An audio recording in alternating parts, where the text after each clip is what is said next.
O pagkatapos sumagot yung Solicitor General. Inamin ba naman niya, yung tatlo kanyang ganun, at saka yung pang-apat, ay isinama namin sa order of business na pag tinignan mo, wala. Ang totoong ginawa nila, considering, sabi niya, considering that the fourth impeachment complaint signed by more than one-third of the members of the House of Representatives has been transmitted to Congress, the three earlier impeachment complaints have become moot and academic, and they were sent to the archives. Alam mo ibig sabihin no? Pinatay po namin. Pinatay nyo. Kaya nilagay Kaya sa archive. sabi ng Korte Suprema, pinatay ninyo. Ibig sabihin, yung pangalawa, hindi na pwede. You violated the one-year ban rule. Ayun. Simple. So yun pala yung binabanggit ng Korte Suprema na nalabag yung one-year ban rule ng impeachment complaint. Yes. Ayun. Kasi kung yun ay nirepair ninyo sa Committee on Justice, may tumuloy na sana eh. Walang tumuloy na proceedings kasi walang ni-repair. Walang ni-repair sa Committee on Justice. Yun ang pinaka-ultimate na destination ng lahat ng impeachment complaints. Umabot lamang doon sa order of business eh. Pagkatapos in archives, nasaan ang pumunta sa Committee on Justice? Wala, kahit isa. Yun pala yun. Wala, unconstitutional. Bakit? Yung dalawang requirements doon, yung i-include mo sa order of business, nakasulat sa Constitution eh. Pagkatapos, in 3 session days thereafter, sabi niya, kapag lumabas nga sa order of business, i-repair mo naman sa Committee on Justice. Hindi nangyari yun. Yung 4, hindi dumating sa Committee on Justice. Wala sa rules yun eh. Bakit dinala mo sa archives, hindi doon sa Committee on Justice?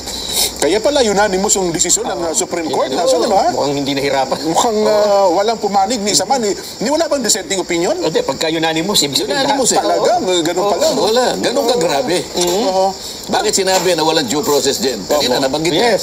Ipaliwanag natin bakit walang due process. Bakit po? Hindi nga dumating sa Committee on Justice, doon mo kasi tatawagin ng Vice President para kahit papano, kung gusto niya mag-appear doon, magpaliwanag, o magbigay ng doon pa lang, sagutin niya. Walang nangyari. Wala rin mo kasing gano'n, no? Ni isang pagdinig ata sa Committee on Justice, wala pong nangyari. Wala eh. Diniretso agad eh. Marami silang itinago doon sa kanilang tuntunin. Kung babasahin nila Section 2 nung kanilang Rules of Procedure in Impeachment Proceedings, Section number 2, Initiation and Mode of Filings. Ang halimbawa gano'n, Initiation of Impeachment Proceedings. Dalawang bagay lang, ipa-file mo and then referral to the Committee on Justice. Dalawa ang stages yan. I-file mo and then refer to the Committee on Justice. Lahat. Walang exempted doon. Kahit na ito'y galing sa private individual, galing sa member ng Congress, o kaya pinirmahan ng 1/3 o higit pa. Lahat ng ito nakalagay sa Section 2, i-refer mo sa Committee on Justice. Committee on Justice, ayun. Yung fourth complaint, dumating, hindi, tinransmit ka yan. Dinalagay sa Senado yun. Yun ang kanilang pag-aakala na kapag ka 1/3, ita-transmit mo. Samantalang kung basahin niya uli doon, ang sinabi lang, pagka 1/3 o higit pa, yung pagta-transmit doon, gayahin mo kanya yung approval ng isang bill. Yun lang naman ang sinasabi, yung kung paano mo ita-transmit. Pero walang sinasabi na hindi mo muna i-refer sa Committee on Justice. Ayun, pala. Ngayon ko naunawaan, Nelson, kaya pala pinagmisa yan. Patay na. Kaya ngayon ko lang na-realize. Hindi, sinasabi na natin yun eh. Nakita ko na yun eh. Nagmisa sila. Sapagkat ibinaon na nila. Patay eh. Panggayito. Ito pa yung isang maliwanag. Doon sa pangangatwiran ng Solicitor General, sabi niya, yung po kanyang mga nag-file at nag-endorse ng mga naunang complaints, halos 7 yun dyan eh. Yung unang complaint, isang nag-endorse. Parang Percival, whatever. Yung representante ng ano. Yung pangalawa, 3 eh. Nandun sila Arlene Brosa, sila yung ganyan. Teacher ata yan. Tapos meron na namang parang 2 na naman yun. Tapos yung isa si Congressman Bordado. Basta 7 lahat yun. Ang sabi nung Solicitor General, yung nag-endorse nung 3 complaints. Naunang tatlong complaints. Nag-endorse din sila, pumirma din sila doon sa pang-apat. Ang tanong, so bago nyo tinransmit sa Senate noong February 5, 2025, itong 7 na nag-endorse nung unang complaint, na nag-endorse din ng pangalawa, ibig sabihin, 2 complaints ang in-endorse. Tama o hindi? Tama po. Technically, violation talaga. Dahil isa lang talaga eh. Isa lang talaga isang ano. So, nagpasilo sila sa sarili nilang ano eh. Inamin ng Solicitor General. Ito po kanya, pinakita pa yung ano eh, yung pirma dun sa... Opo, yung mga pinirmahan po nila, yes. Yung signature page nung pang-apat, Oho. ayan po kanya. Ayan po kanya. Ginawang exhibit pa eh. Oho. O, di ibig sabihin, kung ako ng Korte Suprema, di malinaw yun. In-endorse mo rito, Yung una. nag-endorse ka nito. Oo. Di kayong pito kanya na endorser, bago pa dumating sa Senate, kasi Oo. pinirman eh. Opo. Maliwanag na kayo. Dalawang beses, nag-endorse ng nag-endorse. impeachment complaint. Paano kayo mag-endorse ng dalawang within 1 year? Hindi pwede.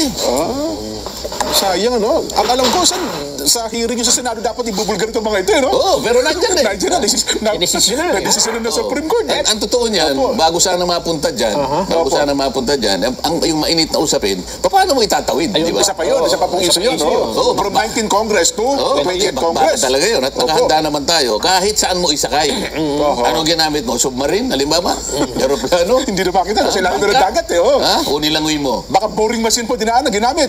Dinaan sa ilalim ng lupa, eh. Kaya na. Boring machine na. Pero matutuntun natin. Ha? Ayun. Basta sabihin mo lang kung paano mo itinawid. Oo. May statement na po rito ang Senate Court. Kaya sige, Senate, alam ko ito. Impeachment Court. Ito na mga, unahin ko naman ang House of Representatives. Kasi sila yun eh.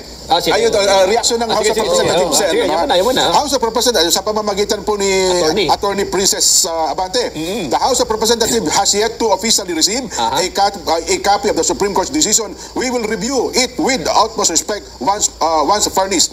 That said, we undergo the following. We respect the Supreme Court, but our constitutional duty to uphold truth and accountability does not end here. Ang desisyon ng Korte Suprema ay igagalang, ngunit kailanman ay hindi ito magiging dahilan upang kami tumigil sa pagtupad ng aming tungkulin. The impeachment process is not just a legal mechanism, it is a vital democratic safeguard under Article 11, Section 3 of the Constitution. The exclusive power to initiate impeachment rests solely with the House of Representatives. This was firmly established in Francisco B.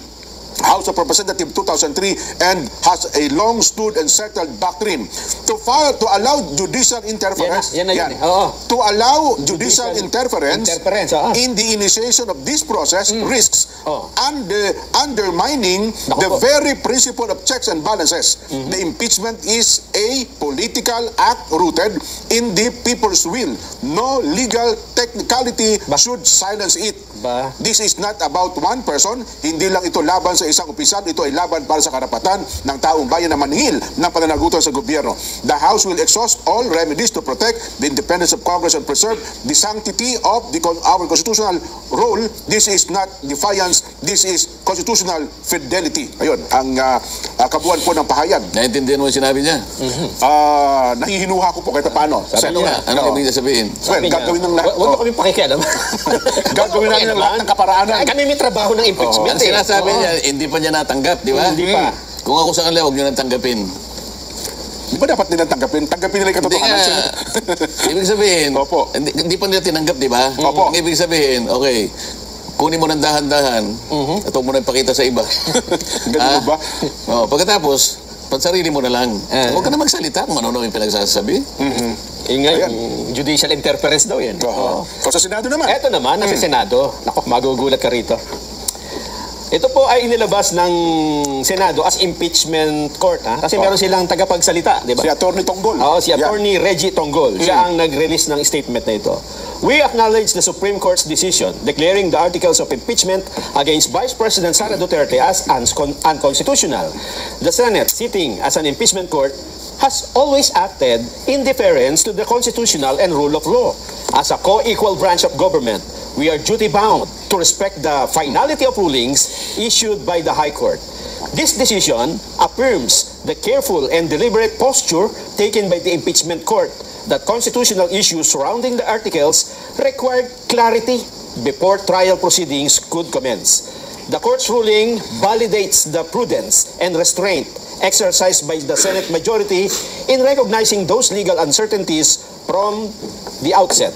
We now await the formal transmittal of the Supreme Court's decision and any related guidance that may affect the impeachment court's jurisdiction moving forward.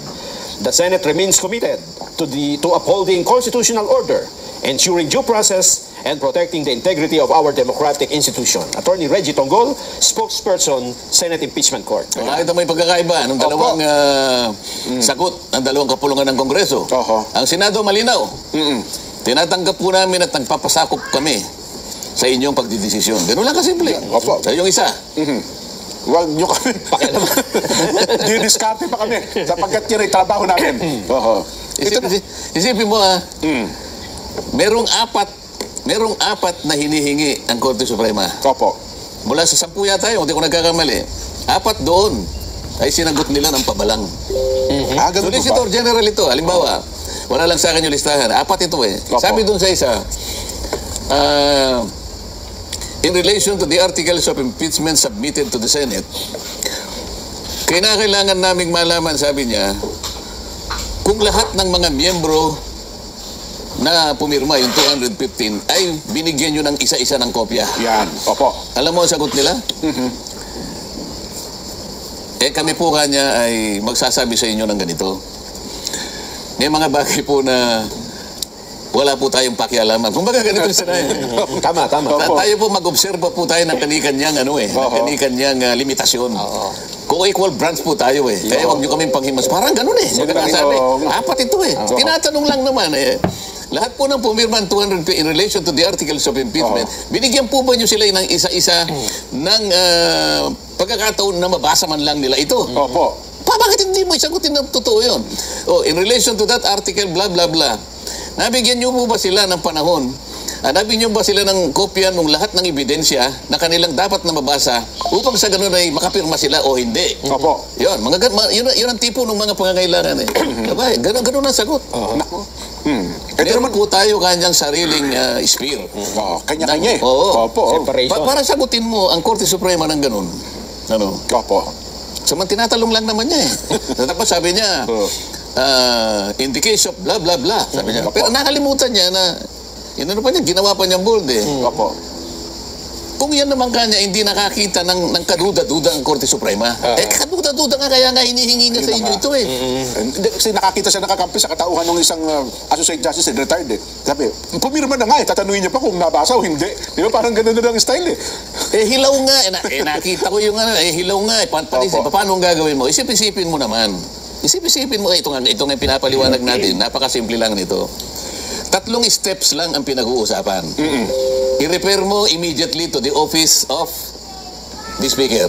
Yan po. Ang Speaker naman, i-include niya sa order of business within 10 session days. Pagkatapos, ito yung pangatlo. 3 days thereafter, after the inclusion in the order of business, i-refer mo sa Committee on Justice. 3 lang. Bakit nawala ito? Itong una, hindi ni-refer immediately.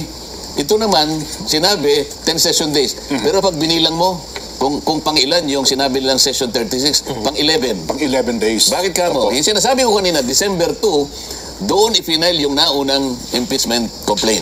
December 2. Yung December 2 is session number 26. Tandaan mo, Nelson? Session number 26, sabi nila, yung section 36, yun ang number 10. Bilangin mo. 26. 27, 28, 29, 30, 31, 32, 33, 34, 35. 10 na yung 35 Yung 36 pang 11. So itinago nila, hindi nila in-include yung section 20, yung section 26 doon sa bilangan. Para lang palitawin. Nagkamali sila sa kanilang pagkwenta. Nung i-present na Solicitor General, hindi nauna siya sa 27. Teka muna. 27 agad. 26 Lunes yun session day yun, ba't hindi mo include yun? Doon niya ipinail. 4:30 nga lang ng hapon. Pero malinaw na ipile niya sa araw na yun. Ba't hindi mo sinama yun? So bilangin mo from 26 up to 36, 11 yun. So 11 days, lumilitaw, technically 11 days. Technically, malinaw. Nasa ng napakaraming mali. Una, pag binasa mo yung order of business, wala doon. Pagka binilang mo, hindi 10, 11 days. Pagpalagay mo ng tama yun, bakit hindi mo dinala sa Committee on Justice? Bakit dinala mo sa archives? Pinatay nila. In-archive. Pag dinala mo sa archives, namatay yun. Kaya nga sabi ko sa iyo na panis. Pagkatapos, itong lutong panis at hilaw na hilaw, dadalhin mo sa Senado at sasabihin mo, Senate, forthwith. Lunukin nyo yan, ha? Nagmamadali sila. Nguyain nyo ito ng madaling-madali. Ano ang klaseng? Nakita mo sabi ng Supreme Court, unanimous. Ito po naman ang statement ni VP Inday Sara. Official statement of the defense team of Vice President Sara Duterte. We welcome the Supreme Court's ruling declaring the articles of impeachment against VP Vice President Sara Z. Duterte unconstitutional for violating the one-year bar article under Article 9, Section 3.5 of the 1997 Constitution. The decision of the Honorable Courts affirms that we had maintained from outset that the fourth impeachment complaint is unconstitutionally infirm. This unanimous decision has once again upheld the rule of law and reinforced the constitutional limits against abuse of the impeachment process. We remain prepared to address the allegations at the proper time and before the appropriate forum. Yan po naman ang official statement ng defense team ni VP Inday Sara. Sen. Ewan ko, kung nakita ng Supreme Court yung verification, isa pang problema yan. Ganun po. Kapag binasa mo yung impeachment complaint na ginawa nila, 32 pages yan dyan. Yung last page, 32 pages, nakalagay, subscribed and verified before me. Sabi, ang nagsasalita si Secretary General Reginald Velasco. Subscribed and verified before me. Ayan, ganyan, ha? Na itong mga signatories are known to me and they're all members of the House of Representatives. Okay. And all of them signed this impeachment complaint consisting of 32 pages.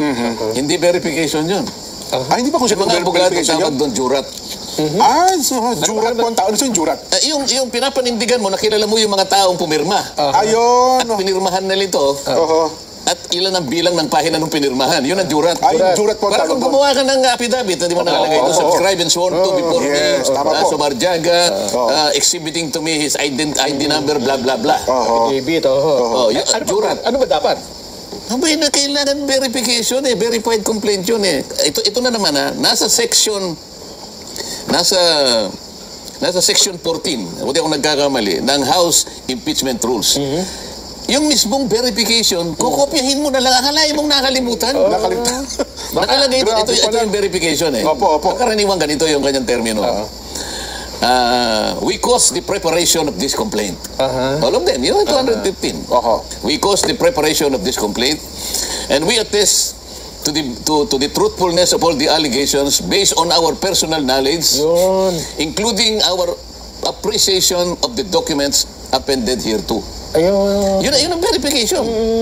Naglagay pa nga ng isang section dun sa na kapag sinabi mong hindi personal knowledge, nakalagay doon kapag yung kapayan, sabi niya gano'n, I attest to the veracity of the allegations based on my personal belief. Mali yun, hindi tatanggapin. It is as if, sabi niya, it is a mere scrap of paper. Ganun pala. Kung yung naglagay ka na nga ng personal belief, hindi pa tatanggapin lalo na yung wala, hindi mo kinopya. Isa pang ano yun, baka hindi napansin ako, pero palagi ko nakita rin. Page 32, tingnan mo. Hindi yun ang verification na hinihingi ng rules ng impeachment. Isip-isipin mo, letra por letra nilagay na nga para sa kanilang guide Kukopyahin mo na lang kung bakit hindi pa nila kinopya. Nako, talaga naman. Kaya tinatanong ng Korte Suprema, sino ba ang opisina nag-prepare nito? Ayaw din nilang Ayaw din sabihin. Isa yun doon sa mga ayaw nilang sagutin. Hindi po ninyo kaya, hindi po namin pwedeng yung sarili namin, kanya-kanya po tayong teritoryo. Hindi nyo na pakilaw. Kung hindi na pakilaw, sino gumawa niya?